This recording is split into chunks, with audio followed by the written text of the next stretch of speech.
अगर आप सुनना चाहते हो, इमरान मसूद साहब सबको ले जाइए, मैं सुनूंगा।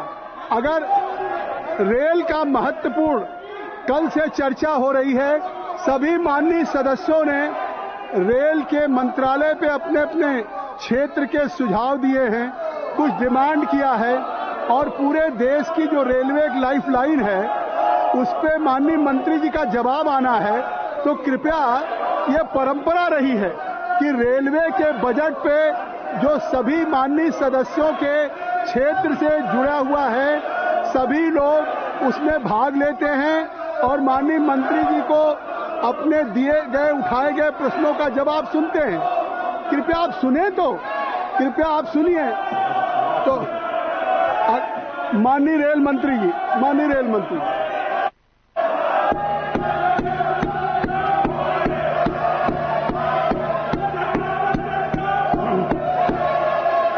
माननीय अध्यक्ष जी, आपका बहुत बहुत धन्यवाद कि आपने इतनी विस्तृत, इतनी सुंदर और इतने अच्छे तरीके से जो चर्चा कराई रेलवे की डिमांड ऑन ग्रांट्स पे, और कई माननीय सांसदों ने इसमें भाग लिया।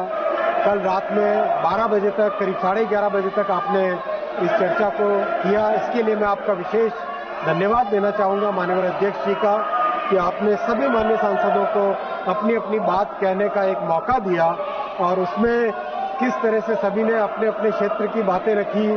कई ने अपने राष्ट्र के मुद्दे रखे, कई ने अपने अच्छे काम भी गिनाए, और कई ने अपनी और डिमांड्स भी रखी। मैं सभी मान्यवर सांसदों को धन्यवाद देना चाहूंगा कि आपने इतनी समृद्ध चर्चा में भाग लिया।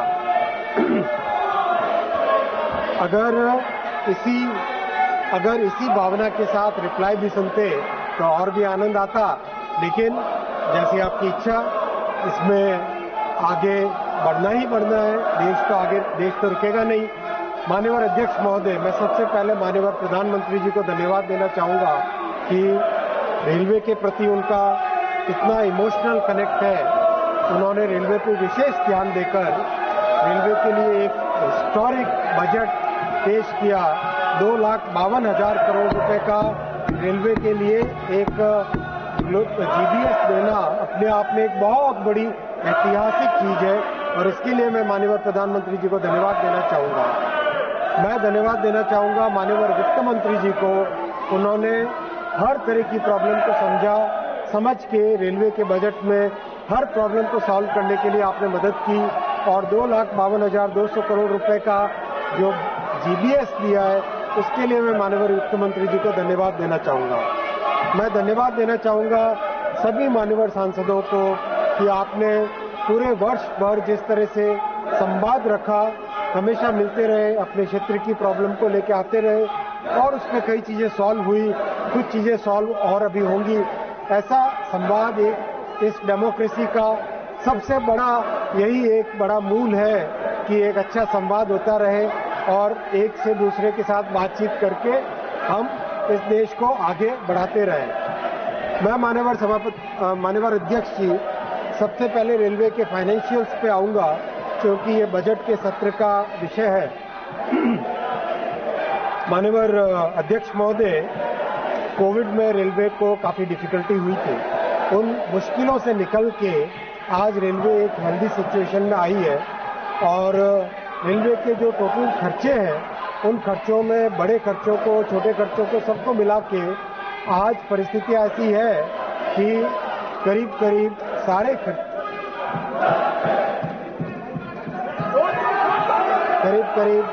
Nothing will go on record except rail मंत्री Shri, nothing will go on record. Please carry on. करीब सारे खर्चे रेलवे आज अपने ही इनकम से मीट कर पा रहा है।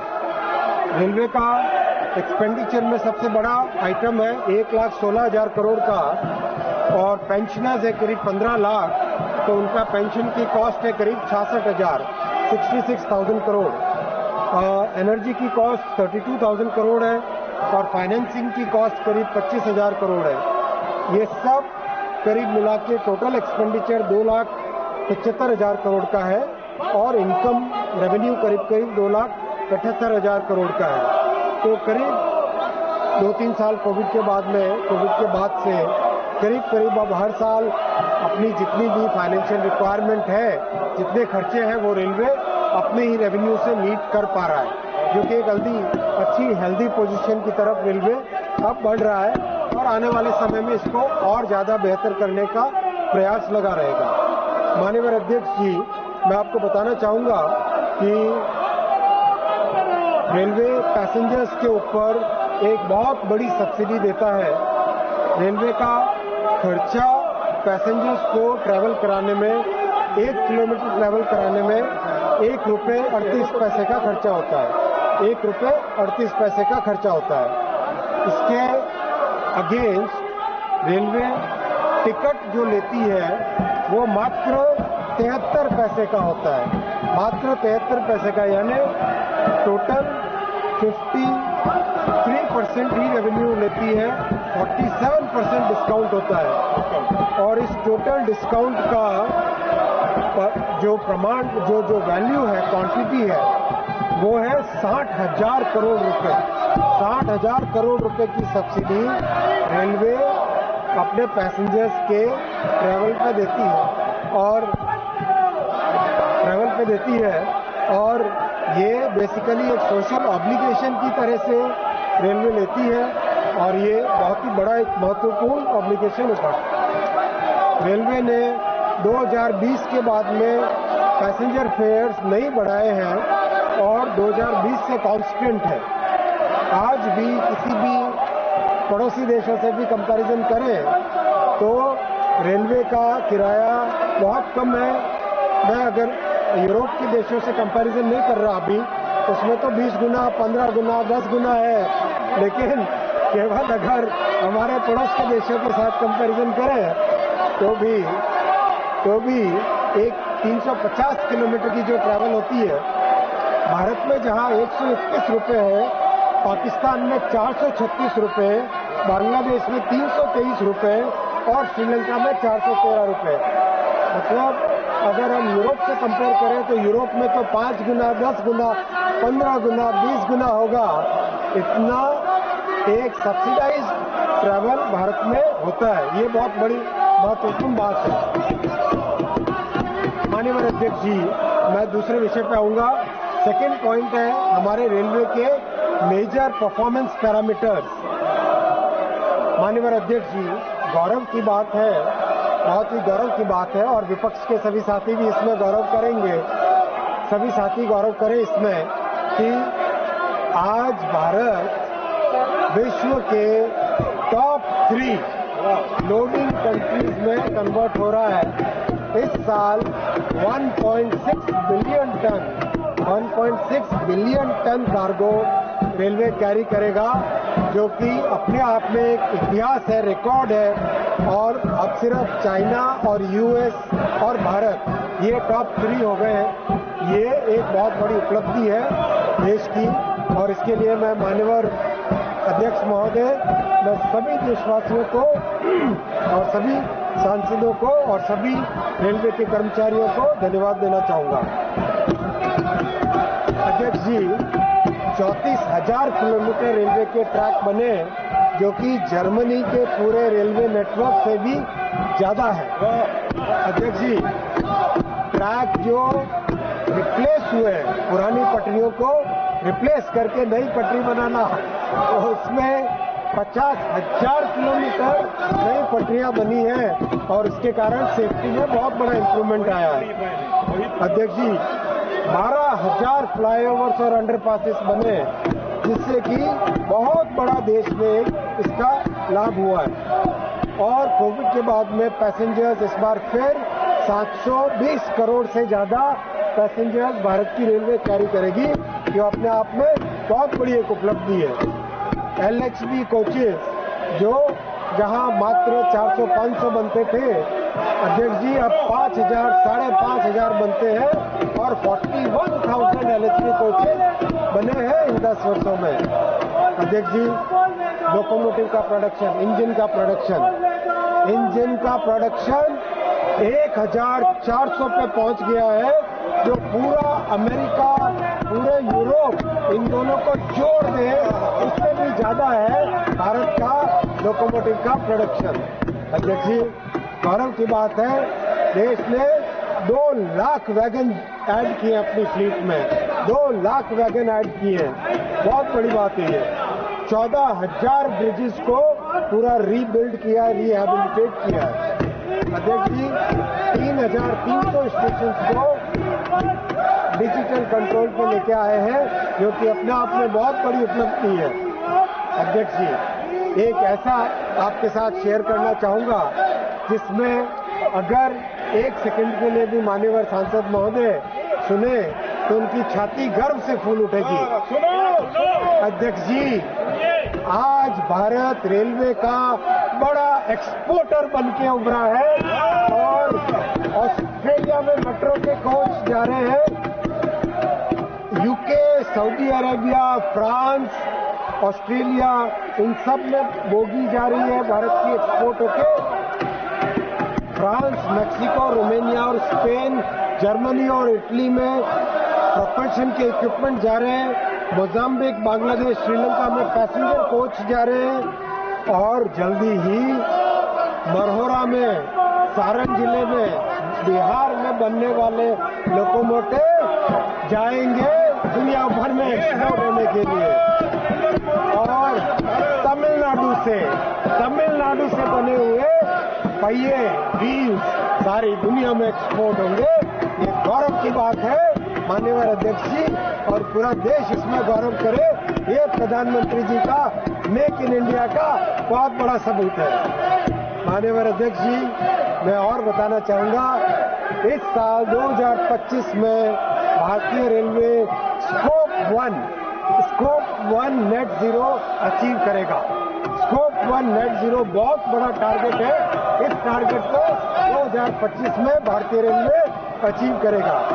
अध्यक्ष जी, 5 लाख लोगों को भारतीय रेलवे ने रोजगार दिया है, 5 लाख लोगों को, और एज वी स्पीक आज भी 1 लाख लोगों के लिए भारतीय रेलवे में रिक्रूटमेंट का काम चल रहा है। 1 लाख लोगों के लिए रिक्रूटमेंट का काम चल रहा है। अध्यक्ष जी, रेलवे ने फ्रेट कॉरिडोर को करीब कंप्लीट कर दिया है और बहुत बड़ा फोकस है सेफ्टी पे। मैं इस विषय पे आना चाहूंगा। बहुत सारे टेक्नोलॉजिकल चेंज किए हैं सेफ्टी पे, longer rail, better quality of rail, electronic interlocking, fog safety device, इन सब को लाके भारत की रेलवे ने बहुत बड़ा फोकस करके एक सिग्निफिकेंट इंप्रूवमेंट लेके आए, बेटर मेंटेनेंस प्रैक्टिसेस लेके आए और ट्रैक मेंटेनेंस के लिए एक नई तरह की एक गाड़ी बनी है, RCR कहते हैं इसको, रेल कम रोड व्हीकल, वो बना के जिससे कि ट्रैक मेंटेनेंस को बहुत ज्यादा सामान कैरी नहीं करना पड़े। प्राइमरी रेल रिन्यूअल 50,000 किलोमीटर किया है। अध्यक्ष जी, इन सब का रिजल्ट ये आया है कि जो वेल्डिंग के फेलियर होते थे, पहले 3,700 होते थे 2013-14 में, आज 90% कम होके मात्र 300 से कम रह गए थे। अध्यक्ष जी, वैसे ही रेल फ्रैक्चर, पहले रेल फ्रैक्चर बहुत सुनते थे, आज रेल फ्रैक्चर जो 2013-14 में 2,500 होते थे वो मात्र 240 रह गए हैं। वो भी ये उसी काम का परिणाम है ये।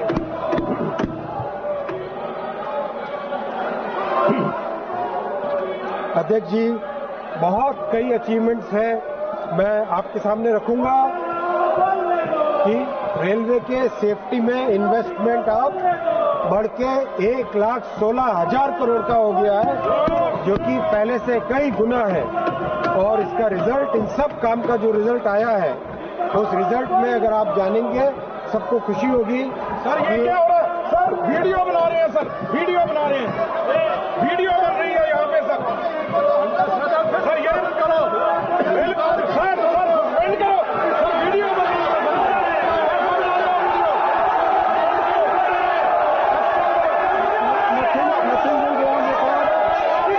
केवल माननीय मंत्री जी का भाषण जाएगा, वक्तव्य जाएगा, आप सदन की मर्यादा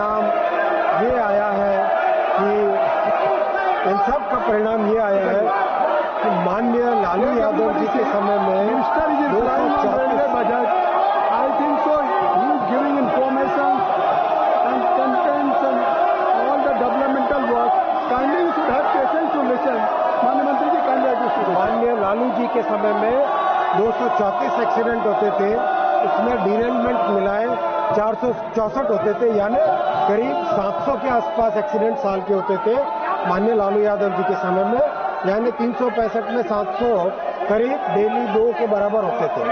वैसे ही ऑनरेबल ममता बनर्जी जी के समय में 165 एक्सीडेंट्स होते थे, 230 उसमें डिरेलमेंट जोड़ो तो 395 395 यानी डेली एक।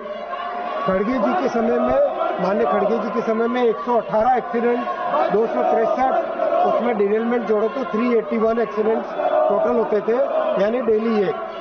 माननीय प्रधानमंत्री जी ने जिम्मेदारी ली 2014 में, तब से सेफ्टी पे पूरा फोकस किया, इन्वेस्टमेंट बढ़ाया, नई टेक्नोलॉजीज लेके आए।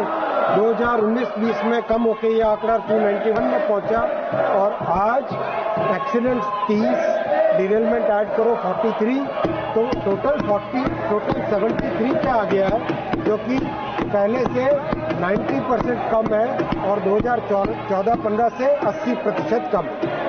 बहुत, लेकिन इसमें हमें संतुष्ट नहीं होना है, हमें लगातार मेहनत करते जाना है और हर तरह के प्रयास करना है जिससे कि रेलवे की सेफ्टी और भी ज्यादा हर वक्त बढ़े। माननीय अध्यक्ष जी, कई मान्यवर सांसदों ने लोको पायलट की बात उठाई। मैं बताना चाहूंगा, लोको पायलट रनिंग रूम, जिसमें लोको पायलट अपनी ड्यूटी कंप्लीट करके आते हैं और रेस्ट करते हैं, उन रनिंग रूम्स की ऐसी परिस्थिति थी 2014 से पहले कि किसी का उसका जिक्र ही कैसे करें। आज 500 के 558 सारे के सारे 100% एयर कंडीशन लोको पायलट के रनिंग रूम है। माननीय अध्यक्ष जी, किसी भी एक भी लोको में कोई टॉयलेट नहीं होता था। जो हमारी महिला लोको पायलट्स है, उनकी परिस्थिति कैसी होती थी। आज 1100 लोकोमोटिव में टॉयलेट है, बहनों के लिए एक सुविधा की जा रही है और जितने नए डिजाइन के लोकोमोटिव बन रहे हैं उन सब में उनमें एक विशेष व्यवस्था की गई है टॉयलेट्स की। अध्यक्ष जी, लोको पायलट में एक और विषय आया कि उनके ड्यूटी आवर्स बहुत ज्यादा है। मैं बताना चाहूंगा कि एवरेज ड्यूटी आवर्स 7.7 आवर्स है रेलवे के इस समय में, और जो 104 घंटे ड्यूटी करनी होती है उसकी जगह 91 आवर्स आज एवरेज ड्यूटी आवर्स है। तो लोको पायलट्स का रेलवे के प्रति बहुत बड़ा योगदान है, उनका हम ध्यान रखते हैं लगातार और लगातार उनकी परिस्थिति में सुधार किया जा रहा है। अध्यक्ष जी, 5 लाख जो एम्प्लॉयमेंट दिया है, मैं उसके बारे में बताना चाहूंगा। पहला एग्जाम किया, उसमें 1,26,00,000 एम्प्लॉयज कैंडिडेट्स थे। 68 दिन तक एग्जाम चला, 133 शिफ्टों में, 211 शहरों में, 726 सेंटर में और 15 भाषा में। कहीं कोई प्रॉब्लम नहीं, कोई पेपर लीक नहीं, कहीं कोई दिक्कत नहीं आई। अभी हाल ही में ALP का एग्जाम चल रहा है, खत्म हुआ। 18 लाख कैंडिडेट्स उसमें बैठे, 5 दिन तक एग्जाम चला, 15 शिफ्टों में, 156 शहरों में, 346 सेंटर में और 15 भाषा में, कोई दिक्कत नहीं आई। कल मेरे बहुत अच्छे मित्र थिरू दुराई वाइको जी हैं, वाइको जी नहीं है आज अभी। दुराई वाइको जी को मैं बताना चाहूंगा कि ये जो नियम बनाया अपने होम टाउन से दूर सेंटर रहने का, ये माननीय मंत्री जी, आप माननीय सदस्य का नाम ले लें और एड्रेस करें चेयर को। माननीय सदस्य तक ये बात जाए। जी, धन्यवाद। माननीय अध्यक्ष जी, जो कल माननीय दुराई वाइको जी ने एक प्रश्न उठाया था, ये जो होम टाउन से बाहर सेंटर रखने का, ये पूरे देश भर की पॉलिसी है, किसी एक पर्टिकुलर रीजन के लिए पॉलिसी नहीं है। पूरे देश में ऐसा ही करते हैं जिससे कि एग्जाम और ज्यादा स्मूथ हो और कहीं उसमें एग्जाम की इंटीग्रिटी पे कोई प्रश्न नहीं आए। माननीय चंद्रशेखर जी ने रिजर्वेशन का मुद्दा उठाया था। मैं बताना चाहता हूं कि जो 5 लाख एम्प्लॉयमेंट दिया गया है, रिजर्वेशन के सभी नियम कानून उसमें पालन किए गए बिना कोई डेविएशन के। अध्यक्ष जी, रेलवे में एम्प्लॉयमेंट के लिए 60 साल में पहली बार एनुअल कैलेंडर की व्यवस्था की गई है और उसको 2025, 2024 दोनों वर्षों में प्रॉपर्ली इंप्लीमेंट किया जा रहा है। अध्यक्ष जी, मैं आऊंगा पैसेंजर ट्रेन ऑपरेशंस पे। बहुत सारे मान्यवर सांसदों ने कहा कि जनरल कोच की संख्या कम हुई है। मैं एकदम स्पष्ट बता देना चाहता हूं, प्रधानमंत्री श्री नरेंद्र मोदी जी की सरकार गरीबों के प्रति समर्पित है, मिडिल क्लास के प्रति समर्पित है और हमारी पार्टी अंत्योदय की भावना से काम करती है, हमेशा से गरीबों के लिए काम करती है, मिडिल क्लासेस के लिए काम करती है। और आज आप देखोगे, आज जो टोटल हमारे कोच की फ्लीट है, उस टोटल फ्लीट में से जो स्लीपर और जनरल कोचेज हैं वो 56,000 स्लीपर और जनरल कोच है और एसी कोच मात्र 23,000 है, यानी 70% है स्लीपर और जनरल कोच अध्यक्ष जी, और 30% है एसी कोच। इतना क्लियर, जो पहले 2/3 1/3 था वो आज 70-30 की तरफ रेशियो शिफ्ट हो गया है। इस साल भी करीब 4,160 स्लीपर और जनरल कोचेस बनाए जा रहे हैं और कंटिन्यूसली जनरल कोच बनाने का प्रयास बढ़ाया जा रहा है। 17,000 जनरल कोच बनाने का प्रोग्राम ऑलरेडी सैंक्शनड है। कहीं पर भी गरीब से गरीब यात्री को भी रेलवे की सुविधा में दिक्कत नहीं आएगी, इतना आप विश्वास रखिए। माननीय अध्यक्ष जी, मैं आऊंगा, जो कई मान्यवर सांसदों ने भीड़ भाड़ के बारे में की, भीड़ भाड़ के लिए उसकी किस तरह से व्यवस्था हो, उसके लिए पिछले साल होली में 604 स्पेशल ट्रेन चलाई थी। फिर गर्मी के मौसम में छुट्टियों में करीब 13,000 स्पेशल ट्रेन चलाई। फिर छठ और दिवाली में 8,000 स्पेशल ट्रेन चलाई और महाकुंभ के समय में 17,330 स्पेशल ट्रेन चलाई, जिसके लिए दिन रात मेहनत की और एक बहुत बड़ा प्रयास किया, जिससे कि देश भर से श्रद्धालु जन आके इतने बड़े इस जो संकल्प में, इस भागीरथी संकल्प में भाग ले सके। और इसमें रेलवे ने करीब 2.5 साल से काम चालू किया था, 2.5 साल पहले काम चालू किया था। गंगा जी पर नया पुल बनाया, जंगाई फाफामऊ की लाइन को डबल किया, 21 फ्लाईओवर अंडरपास बनाए, 3 नई वॉशिंग लाइन बनाई, 48 प्लेटफॉर्म्स को बढ़ाया, 23 परमानेंट होल्डिंग एरियाज बनाए, एक स्टेशन पे पूरे के पूरे 9 स्टेशन पे काम किया और बहुत अच्छा। मान्य श्रद्धालुओं का बहुत भीड़ थी, बहुत ज्यादा रश था, फिर भी सभी श्रद्धालुओं ने जी भर के आशीर्वाद दिया। मैं सबको धन्यवाद देना चाहता हूँ। आपके इस आशीर्वाद से रेलवे का हमेशा आगे बढ़ने का एक मौका मिलेगा। मैं धन्यवाद देना चाहूंगा माननीय प्रधानमंत्री जी को, लगातार फॉलोअप करते थे, एक बात की जानकारी रखते थे।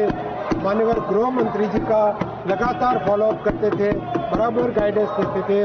माननीय उत्तर प्रदेश के मुख्यमंत्री जी का, जिनका लगातार संवाद रहता था और हर तरीके से कोऑर्डिनेशन, चाहे भीड़ का कोऑर्डिनेशन, मूवमेंट का कोऑर्डिनेशन, बसेस का कोऑर्डिनेशन, हर तरह का कोऑर्डिनेशन लगातार होता था। और इस साल होली में अभी जो सीजन चल रहा है, मैं माननीय सभा अध्यक्ष महोदय बताते हुए खुशी होती है कि 1,107 स्पेशल ट्रेनें इस साल होली पे चल रही हैं। अध्यक्ष जी, इसके अलावा कई परमानेंट स्टेप्स भी लिए जा रहे हैं। जो न्यू दिल्ली स्टेशन में एक बहुत दुखद हादसा हुआ था, उसके बाद में 60 स्टेशनों में परमानेंट होल्डिंग एरिया बना रहे हैं, एक्सेस कंट्रोल को परमानेंट कर रहे हैं और 40 फुट चौड़े फुट ओवर ब्रिजेस बनाने का काम हाथ में लिया है। सब जगह सीसीटीवी कैमरा लगा रहे हैं, एक्स्ट्रा वॉर रूम बना रहे हैं, न्यू जनरेशन के कम्युनिकेशन इक्विपमेंट बना रहे हैं, न्यू डिजाइन के आईडी कार्ड्स बना रहे हैं, न्यू डिजाइन की यूनिफॉर्म बना रहे हैं और स्टेशन डायरेक्टर की पोस्ट को अपग्रेड कर रहे हैं और प्रयास ये कर रहे हैं कि जितनी कैपेसिटी हो उतने ही टिकट बेचे जाए। मैं अध्यक्ष आऊंगा LHB कोचेस पे। कई मान्यवर सांसदों ने ये पर्सनली मिलने के साथ भी कहा और माननीय मंत्री जी सभी माननीय सदस्यों का नाम ले करके उनके द्वारा उठाए गए सवालों का जवाब दे रहे हैं। तो कृपया आप लोग अपने उठाए गए विचारों को माननीय मंत्री जी विस्तार से कह रहे हैं, तो उसको कृपया सुने और आप सब लोगों से अनुरोध है कि अपने स्थान पर रहें। माननीय अध्यक्ष जी, LHB कोच सेफ होते हैं पुराने डिजाइन के ICF कोचेस के कंपैरिजन में, इसीलिए माननीय प्रधानमंत्री जी ने 2014 के बाद में जहां 550 के आसपास साल के प्रोडक्शन होता था उसको 10 गुना बढ़ा के 5,500 किया।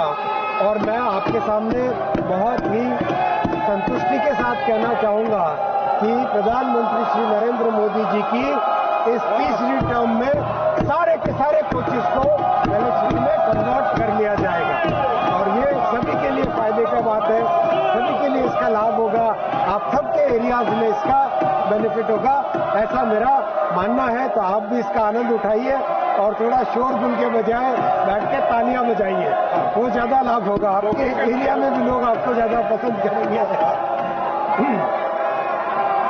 माननीय सभापति जी, वंदे भारत चेयर कार की डिमांड हर जगह से आती है। 50 और नई वंदे भारत चेयर कार बनाई जाएगी। स्लीपर का वंदे भारत स्लीपर 260 नई वंदे भारत स्लीपर बनाई जाएंगी। अमृत भारत जो कि एक बहुत ही अच्छी ट्रेन है हमारे श्रमिक वर्गों के लिए और जो गरीब से गरीब व्यक्ति के लिए एक अच्छा साधन है, वो 100 नई अमृत भारत ट्रेन बनाई जाएंगी। मेमू जिसकी डिमांड बार बार आती है, 50 नई मेमू बनाई जाएगी। और नमो भारत ट्रेन जो कि बहुत अच्छी चल पड़ी है, वैसी 50 और नई ट्रेन बनाई जाएगी। और वर्षा ताई है यहाँ पर, वर्षा गायकवाड़ जी, माननीय अध्यक्ष जी, वर्षा ताई सुने, वर्षा जी का नाम ले लीजिए, वर्षा का नाम ले लिया, आप वो सुनेंगे। माननीय अध्यक्ष जी, माननीय अध्यक्ष जी, हमारे श्रीकांत भाई भी यहाँ पर बैठे हैं और हमारे मुंबई के, महाराष्ट्र के कई सांसद बैठे हैं। अभी हाल ही में माननीय देवेंद्र जी से मेरी चर्चा हुई थी।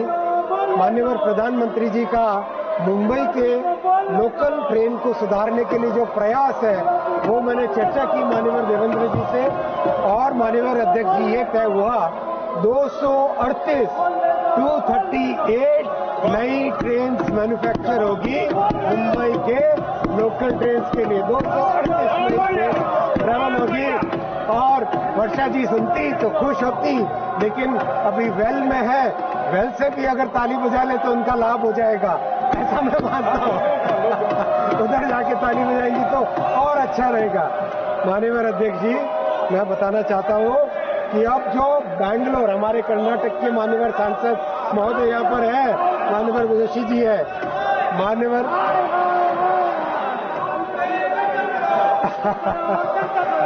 अध्यक्ष जी, मैं आपको ये भी बताते हुए हर्ष होता है कि कर्नाटक में बेंगलुरु के सबअर्बन के लिए जो ट्रेन मैन्युफैक्चर, ट्रेन के प्रोक्योरमेंट में दिक्कत आ रही थी, उसको सॉल्व करने के लिए ये निर्णय लिया गया है कि बेंगलुरु सबअर्बन की ट्रेन भी अब ICF चेन्नई में बनेंगी, रेलवे उसको मैन्युफैक्चर करके देगा। तो ये इस भावना के साथ काम कर रहे हैं माननीय अध्यक्ष जी, जिससे कि देश के हर क्षेत्र में प्रधानमंत्री जी का जो सबका साथ सबका विकास का मंत्र है वो लेके चले आगे और सबके लिए प्रयास करें। इसमें थोड़ा आपका, विपक्ष का भी प्रयास हो जाए तो बहुत अच्छा रहेगा और ऐसा ही मेरा सबसे निवेदन है। माननीय अध्यक्ष जी, मैं आता हूं एक बहुत इंपॉर्टेंट डेवलपमेंट रेलवे में जो हुआ है उसके ऊपर। माननीय अध्यक्ष जी, बहुत खुशी के साथ बताना चाहूंगा कि हमारे 68 डिवीजन में से 49 डिवीजन ऐसे हैं जिसका अभी पंक्चुअलिटी 80% से अधिक पहुंच गया। 80% पंक्चुअलिटी इन 49 डिवीजन। और उससे भी गौरव की बात यह है कि 12 डिवीजन ऐसे हैं जहां पंक्चुअलिटी 95% पहुंच गई है। ये विश्व के जो बड़े विकसित और समृद्ध राष्ट्र हैं उन राष्ट्रों के बराबर पहुंचने की एक प्रयास है। इसमें अभी बहुत मेहनत करनी है और भी मेहनत करेंगे, लेकिन कम से कम 12 डिवीजन आज ऐसे हो गए जहां पे 95% पंक्चुअलिटी पहुंच गई है। माननीय अध्यक्ष जी, बात कवच की आई, कई माननीय सांसदों ने कवच की बात कही, मैं डिटेल में इसके बारे में चर्चा कर चुका हूं।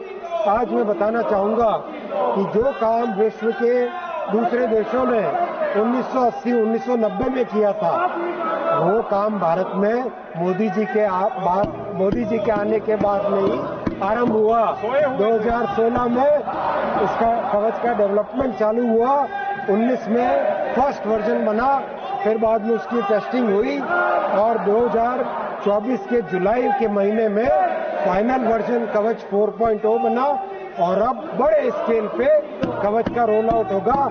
10,000 लोकोमोटिव पे और 15,000 किलोमीटर पे एक साथ कवच का काम चालू हो रहा है। और अध्यक्ष जी, आसान काम नहीं है, ये पूरी तरह से पूरा टेलीकॉम का नेटवर्क, जैसा BSNL का नेटवर्क है वैसा पूरा बनाना पड़ता है। ये केवल एक डिवाइस नहीं है कि लोकोमोटिव के ऊपर रख दिया, इसमें बहुत केयरफुली पूरी हर 5 किलोमीटर 10 किलोमीटर पे टेलीकॉम के टावर लगते हैं, उसके ऊपर टेलीकॉम का इक्विपमेंट लगता है, पूरे रेलवे ट्रैक के साथ ऑप्टिकल फाइबर केबल का नेटवर्क लगता है, हर स्टेशन पे डेटा सेंटर बनता है और उसके बाद में लोको और ट्रेन के ऊपर कवच का डिवाइस लगता है।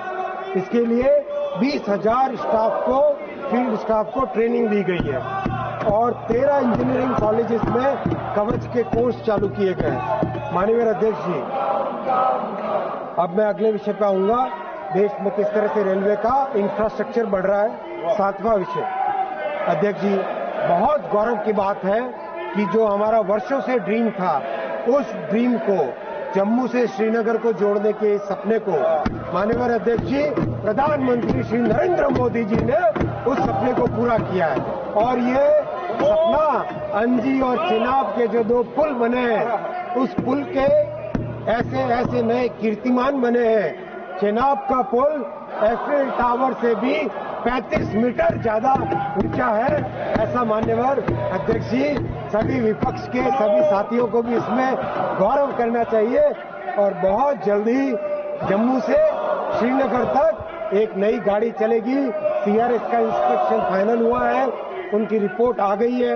रिपोर्ट में उन्होंने जो जो सुझाव दिए हैं, उन सुझावों को पूर्ण किया जा रहा है, उसको इम्प्लीमेंट किया जा रहा है। जैसे इम्प्लीमेंटेशन कंप्लीट होगा, CRS की परमिशन लेके जम्मू से श्रीनगर तक ट्रेन चलेगी और देश का एक बहुत बड़ा सपना है, वो सपना पूरा होगा। माननीय अध्यक्ष जी, मैं ये भी बताना चाहूंगा कि देश में फ्रेट कॉरिडोर कई वर्षों से सपना था।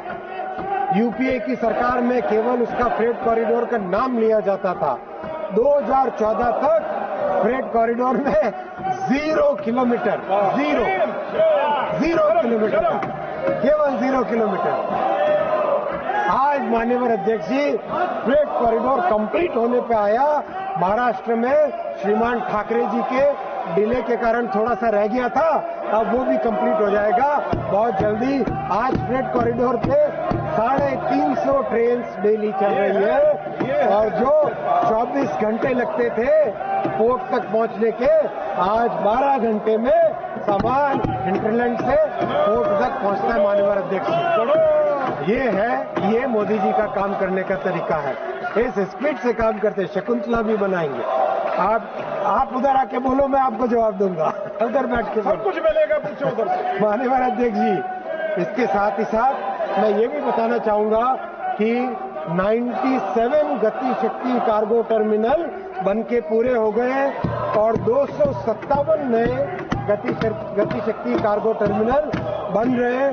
मैं और मान्यवर सांसद महोदय से भी, मान्यवर अध्यक्ष जी, आपके माध्यम से रिक्वेस्ट करना चाहूंगा, अपने अपने एरिया में जहां पर भी कार्गो का ज्यादा रिक्वायरमेंट है वो नाम लेके मेरे पास आए, वहां पर हम गति शक्ति कार्गो टर्मिनल बनाएंगे और जो बैठ के बोलेंगे उन्हीं के लिए बनाएंगे, जो खड़े होके बोलेंगे उनके लिए और वेट करना पड़ेगा थोड़ा। करेंगे जो माननीय अध्यक्ष जी, मैं बताना चाहूंगा कि आजादी के बाद 2014 तक देखिए कैसे 60 साल का काम और 10 साल का काम।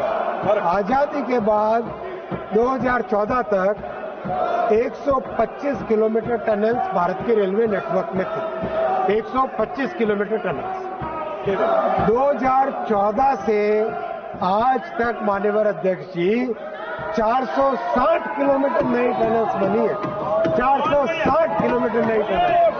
और इसमें भी जो गौरव की बात है, इस दुनिया ने भारत के इंजीनियर्स का और आत्मनिर्भर भारत का, मोदी जी के विजन का लोहा माना है। आज हिमालयन टनलिंग मेथड, एक नया टनलिंग का मेथड इजाद हुआ है माननीय अध्यक्ष। ये इस देश की ताकत है, जिस ताकत को विपक्ष भी अगर पहचाने तो आपको भी गौरव होगा, आपको भी खुशी होगी और आपको भी आनंद आएगा। मैं सभी मान्यवर सांसदों से निवेदन करता हूं कि ये जो उपलब्धि है देश की, इस उपलब्धि के लिए सभी मान्यवर सांसद जोर से ताली बजा के देश की इस उपलब्धि पे गौरव करें। ये होता है मान्यवर अध्यक्ष जी, हम लोग उस पार्टी से आते हैं जिस पार्टी ने आज तक राष्ट्र प्रथम सदैव प्रथम के भावना को लेकर आगे चले। माननीय मंत्री जी, आप सभी के लोगों के द्वारा उठाए गए बिंदुओं का विस्तार से जवाब दे रहे हैं, रेल मंत्रालय की योजनाओं का, उपलब्धियों का की चर्चा कर रहे हैं। इससे महत्वपूर्ण क्षण हो नहीं सकता। कृपया इस महत्वपूर्ण क्षण में आप सभी लोग माननीय मंत्री जी के वक्तव्य को सुने। आपसे अनुरोध है माननीय मंत्री। माननीय अध्यक्ष जी, मैं बताना चाहूंगा आपको कि आत्मनिर्भर भारत की एक और बड़ी उपलब्धि टनल बोरिंग मशीन TBM, जो कि मेट्रो के काम आती है, रेलवे में काम आती है और भी कई चीजों में, प्रोजेक्ट्स में काम आती है, वो भी आज तमिलनाडु में बनने लगी है। और हेरन कनेक्ट कंपनी नई फैक्ट्री डाल रही है चेन्नई में, जो कि 6.5 मीटर डायमीटर की टनल बोरिंग मशीन तमिलनाडु में बनाएगी। माननीय अध्यक्ष जी, मैं बताना चाहूंगा कि इन 10 वर्षों में बड़े बड़े ब्रिजेस का निर्माण हुआ है। गंगा जी पर 4 पुल बने हैं, प्रयागराज जी पे, गाजीपुर में, पटना में और मुंगेर में 4 ब्रिज बने, 3 ब्रिज अंडर कंस्ट्रक्शन है। वैसे ही हुगली में जुबली ब्रिज बना, तमिलनाडु में पंबन ब्रिज बना, ब्रह्मपुत्र में बोगीबिल कंप्लीट हुआ और एक और गुवाहाटी में नया ब्रिज बन रहा है सरई घाट में। वैसे ही चेनाब के ऊपर चेनाब ब्रिज बना और कोसी नदी पे कोसी ब्रिज बना, जो कि 1990 कई वर्षों पहले सैंक्शन हुआ था। उस काम को भी बिहार की जनता के लिए, मिथिलांचल की जनता के लिए माननीय मोदी जी ने प्रयास करके जोड़ा सबको, और ये मोदी जी का काम करने का तरीका है। माननीय अध्यक्ष जी, नॉर्थ ईस्ट के बारे में एक प्रोजेक्ट में इतनी अच्छी प्रोग्रेस हुई है। सिक्किम में प्रोजेक्ट सिवोक से रैंको तक पहुंच रहा है, आसाम में नए काम लिए जा रहे हैं, अरुणाचल प्रदेश में ईटानगर से पहले नाहरलगुन तक बन गया प्रोजेक्ट, नागालैंड में प्रोजेक्ट बहुत 31 किलोमीटर कंप्लीट हो गया है, मणिपुर में जिरीबाम से इम्फाल खोंगसांग तक पहुंच गया है, मिजोरम में ऑलरेडी 17 किलोमीटर होर्टोकी तक कंप्लीट हो गया है, त्रिपुरा में आजादी के बाद में पहली बार ब्रॉड गेज लाइन आई, वो भी मोदी जी के इन सब प्रयासों के कारण बनी। वैसे ही माननीय अध्यक्ष जी, स्टेशंस बनाने का काम बहुत तेजी से चल रहा है और कल मान्यवर एक सांसद महोदया ने, कई मान्यवर सांसदों ने एक तथ्य रखा था, वो मैं स्पष्ट करना चाहूंगा मान्यवर अध्यक्ष जी।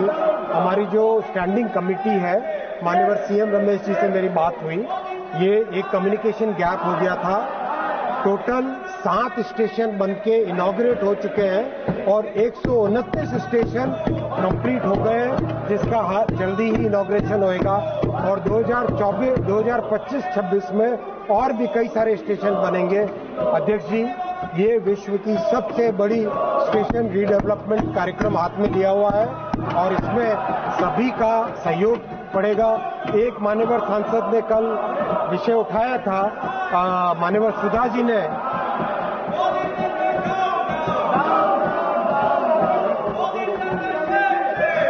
क्या कर रहे हैं? मान्यवर सुधा जी ने, माननीय रेल राज्य मंत्री जी, माननीय रेल राज्य मंत्री जी, आपके मंत्री जी जवाब दे रहे हैं, आप कृपया अपने स्थान से दें। माननीय अध्यक्ष जी, कल माननीय सुधा जी ने पॉइंट उठाया था उनके एक स्टेशन के बारे में। मैंने कल रात में ही यहाँ से बाहर निकलते ही सबसे पहले जनरल मैनेजर सदर्न रेलवे को फोन किया कि उस स्टेशन पे अधिकारियों को भेजे और उसकी चेकिंग करे, जांच करे।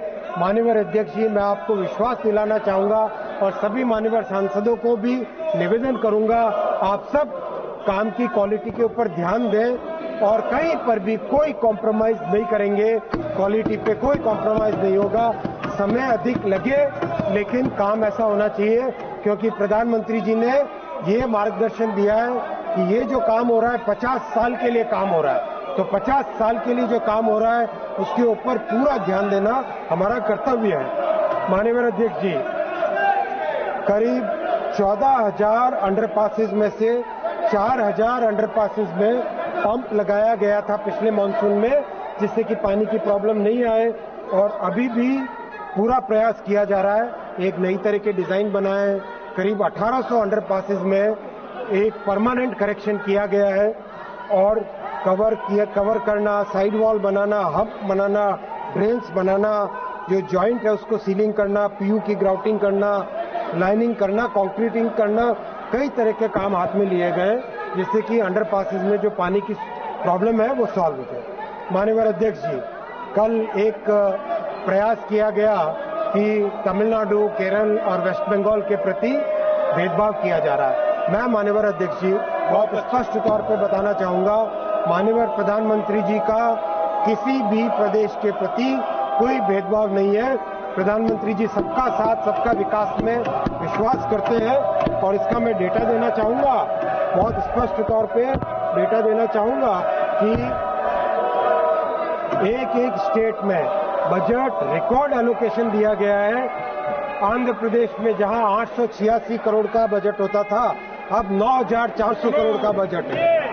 जहां आसाम और नॉर्थ ईस्ट में मात्र 2,000 करोड़ का बजट होता था, अब 10,400 करोड़ का बजट है। बिहार में जहां मात्र 1,000 करोड़ का बजट होता था, आज 10,000 करोड़ का बजट है बिहार के लिए। माननीय अध्यक्ष जी, दिल्ली के लिए 100 करोड़ भी नहीं देते थे, आज 2,500 करोड़ का बजट है और अब तो दिल्ली में डबल इंजन की सरकार है, बहुत तेजी से इसमें काम चलेगा। गुजरात के लिए 500 करोड़ का होता था, आज 17,000 करोड़ का बजट है। माननीय अध्यक्ष जी, हरियाणा के लिए 300 करोड़ का बजट होता था, 3,500 करोड़ का बजट है आज। हिमाचल के लिए 100 करोड़ का बजट होता था, 2,500 करोड़ का बजट है आज। जम्मू कश्मीर के लिए, झारखंड के लिए, कल एक झारखंड के भाई हंसता जी कह रहे थे कि हमारे यहाँ बजट नहीं। मैं आपको बताना चाहूंगा माननीय अध्यक्ष जी, आपके माध्यम से, झारखंड के लिए मात्र 450 करोड़ बजट होता था, आज माननीय मोदी जी 7,000 करोड़ का बजट दे रहे हैं झारखंड को। कर्नाटक के लिए 850 करोड़ की जगह 7,500 करोड़। केरल के लिए 300 करोड़ होता था मात्र, आज केरल के लिए 3,000 करोड़ का है। मध्य प्रदेश 600 करोड़ की जगह 14,000 करोड़ है। महाराष्ट्र 1,000 करोड़ होता था, आज 23,000 करोड़ है। 23,000 करोड़ का बजट है। उड़ीसा 800 करोड़ का बजट होता था, आज 10,000 करोड़ से ज्यादा का बजट है। पंजाब में हमारी सरकार नहीं है, फिर भी जो 225 करोड़ का बजट था, आज 5,500 करोड़ का बजट है। माननीय अध्यक्ष जी, राजस्थान में अब डबल इंजन की सरकार बनी है, 682। माननीय मंत्री जी राज्यवार ब्यौरा दे रहे हैं। 9 राज्य में प्रत्येक तमिलनाडु हो, कर्नाटका हो, आंध्रा हो, कितना बजट का एलोकेशन इंक्रीज हुआ है, कृपया आप लोग सुने और डिटेल रिप्लाई दे रहे हैं माननीय मंत्री जी। माननीय अध्यक्ष जी, जो तमिलनाडु में मात्र 800 करोड़ का बजट होता था, रुम्बा नल्ला बजट 6,626 करोड़। मैं प्रयास कर रहा हूं 2-3 शब्द बोलने का, तो ये भेदभाव की जो आरोप लगाते हैं, वो भेदभाव का आरोप एकदम गलत है। तेलंगाना नया स्टेट बना, 5,500 करोड़ का बजट है, 5,337। उत्तराखंड मात्र 100 करोड़ का बजट होता था, 4,600 करोड़ का बजट है। उत्तर प्रदेश मात्र 1,000 करोड़ का बजट होता था। इतने बड़े प्रदेश का आज 19,000 करोड़ का बजट है उत्तर प्रदेश के लिए।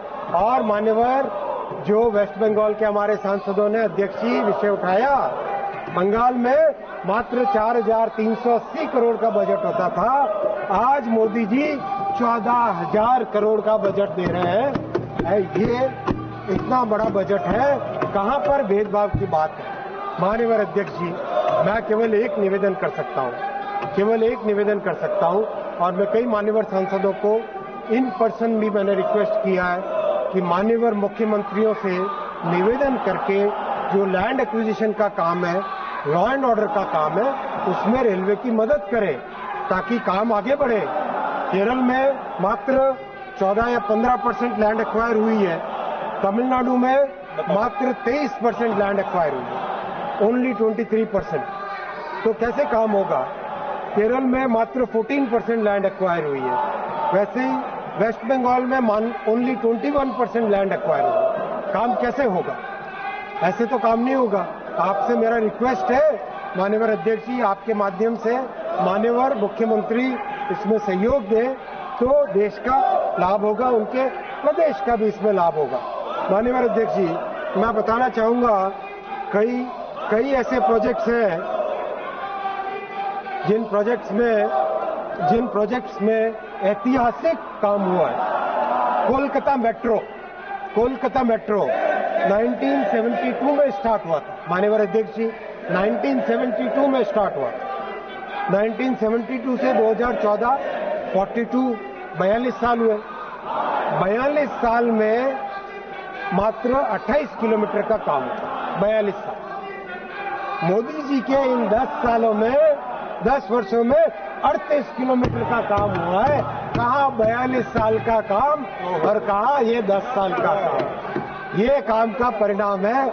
इसलिए आज लगता है कि मान्यवर सांसद महोदय थोड़ा और अगर धैर्य के साथ सुनते तो बहुत अच्छा रहता, आपको भी कई जवाब मिलते, कई अच्छी चीजें आप जान पाते। मान्यवर अध्यक्ष जी, मैं अब आऊंगा। कई मान्यवर सांसदों ने बुलेट ट्रेन पे विषय उठाया। मैं बुलेट ट्रेन के बारे में आपको यह बताना चाहूंगा कि ये एक जो माइंडसेट है उसकी बात है। माइंडसेट की बात है। कई मान्यवर सांसदों ने कहा कि बुलेट ट्रेन की जरूरत है। ये भावना कांग्रेस के समय से एक लगातार अपने अंदर एक हीन भावना भरने की कोशिश की गई थी। ये उसी भावना का परिणाम है। हमें माननीय अध्यक्ष जी आगे बढ़ना है, देश को आगे लेके जाना है और इस तरह से प्रोजेक्ट्स लेने जिससे कि जो आने वाली जनरेशन से उनके लिए हम कुछ खड़ा करें। माननीय अध्यक्ष जी, और भी मान्यवर सांसदों के सभी विषय है वो सारे के सारे एक मान्यवर सांसद के विषय नोट किए गए। मैं सभी को डिटेल में जवाब दूंगा और मैं माननीय अध्यक्ष जी को, माननीय प्रधानमंत्री जी को, माननीय वित्त मंत्री जी को धन्यवाद देना चाहूंगा कि रेलवे के लिए इतना अच्छा बजट का सपोर्ट दिया और इस सपोर्ट के लिए माननीय सांसदों का भी धन्यवाद देना चाहूंगा। इसी भावना के साथ मिलकर काम करें। माननीय अध्यक्ष जी, राष्ट्र प्रथम सदैव प्रथम को आगे रखें, अंत्योदय की भावना को साथ रखें, सबका साथ सबका विकास के प्रधानमंत्री जी के मंत्र को लेके आगे बढ़े। बहुत बहुत धन्यवाद माननीय अध्यक्ष।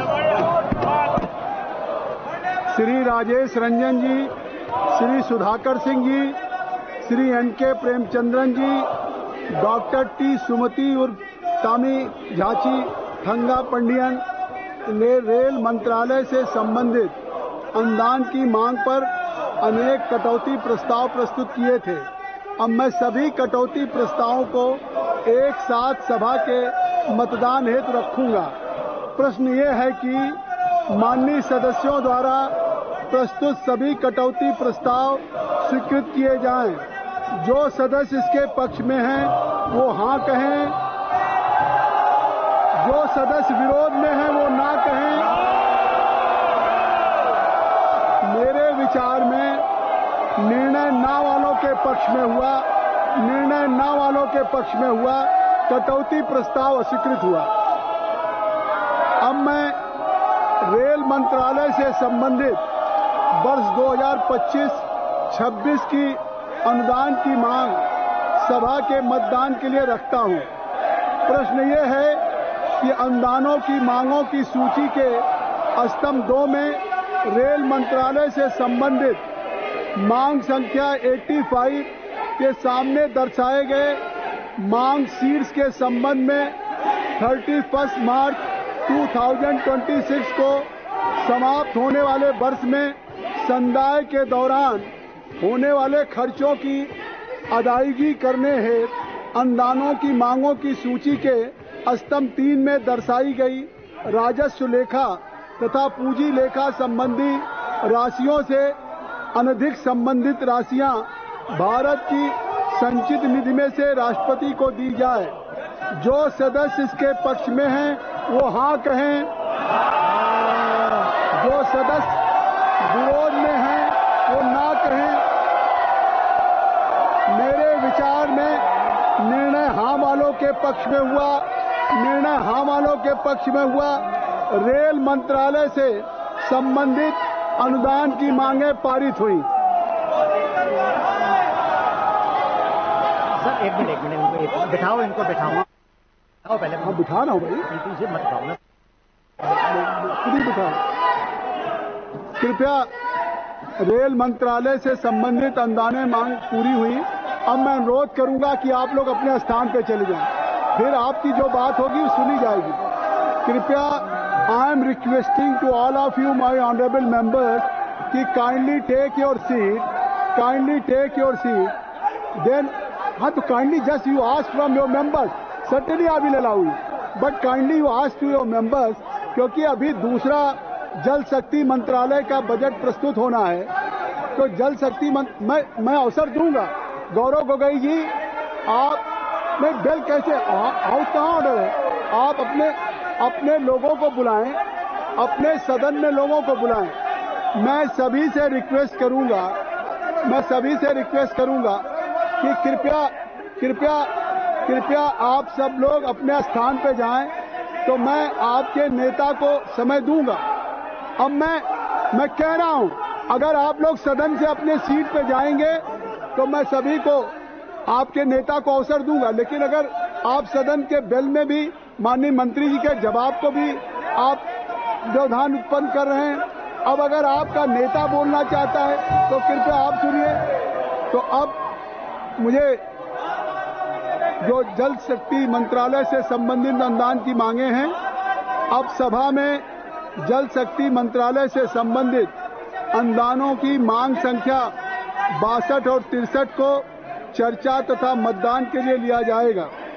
सभा में उपस्थित जिन माननीय सदस्यों को जल शक्ति मंत्रालय से संबंधित अनुदान की मांगों पर कटौती प्रस्ताव परिचालित किए गए हैं, यदि वे अपनी कटौती प्रस्ताव प्रस्तुत करना चाहते हैं तो 15 मिनट के भीतर सभा पटल पर पर्चियां भेज दें जिनमें उन कटौती प्रस्तावों की संख्याएं लिखी हों जिन्हें वे प्रस्तुत करना चाहते हैं। इस प्रकार प्रस्तुत किए गए कटौती प्रस्तावों की क्रम संख्याओं को दर्शाने वाली सूची कुछ समय पश्चात सूचना पट पर लगा दी जाएगी। यदि सदस्यों को उस सूची में कोई विसंगति मिले तो वो उसकी सूचना तत्काल सभा पटल पर मौजूद अधिकारी को दे दें। श्री किरण रिजिजू जी, संसदीय कार्य मंत्री। सभापति महोदय, मैं कहना चाहता हूं कि सदन से बाहर कांग्रेस पार्टी और बाकी ऑपोजिशन पार्टी कहता है कि बोलने के लिए मौका देना चाहिए, चर्चा होना चाहिए। हाउस के अंदर में आता है तो फिर चर्चा नहीं होने देते, फिर हंगामा करते हैं। क्यों ऐसा करते हैं? आप लोग बहुत गलत तरीके से सदन का समय को बर्बाद करते हैं। बिल्कुल ऐसा मत कीजिए, चर्चा होने दीजिए, सवाल पूछिए, सरकार जवाब देने के लिए रेडी है। मिनिस्टर आके रुका हुआ है, अभी जल शक्ति पे चर्चा होना है, मिनिस्टर रेडी है। रेल मंत्री का जवाब को भी आप लोग इतना डिस्टर्ब किया। हर एक मेंबर बहुत अच्छा सा सुझाव दिया और जब मंत्री उसको रेस्पॉन्ड किया फिर आप सुनते नहीं हो। आपने मांग रखा, मांग पूरा करने के लिए जब मंत्री बोलना चाहते हैं फिर आप बोलते हुए मंत्री का जवाब सुनना नहीं चाहते हैं। अब मंत्री जवाब देने के लिए, मंत्री सुनने के लिए सदन में आते हैं, आप लोग हंगामा करते हैं। ऐसा मत कीजिए। विशेष करके कांग्रेस पार्टी को मैं कहना चाहता हूँ, छोटे छोटे पार्टी के मेंबर्स को बोलने का मौका दीजिए। आपका वजह से छोटा छोटा पार्टी के कम एमपी वाला का समय भी बर्बाद कर रहा है। मैं इसका निंदा करता हूँ। माननीय सदस्य श्री जगदम्बा पाल जी,